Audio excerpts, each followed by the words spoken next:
Kategori motor, pilih satu yang terbaik.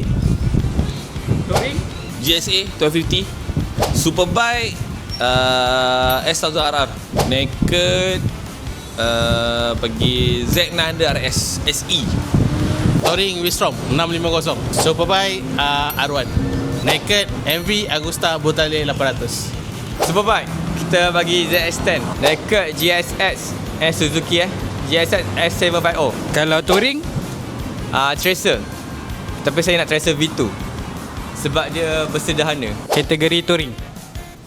Touring, Tracer, Naked MT Online V3, Bike ni lah yang S1000 lah, S1K BMW.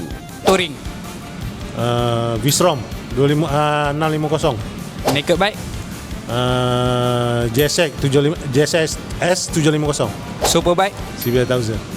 kategori touring. Touring saya memilih Wistrom 650. Naked saya tak ada pilihan lagi untuk setakat ni. Yang ketiga, superbike. Superbike saya lebih kepada Ducati lah, V4, sebab saya memilih Marc Marquez kan. Jadi saya berpihak kepada dia lah, Ducati.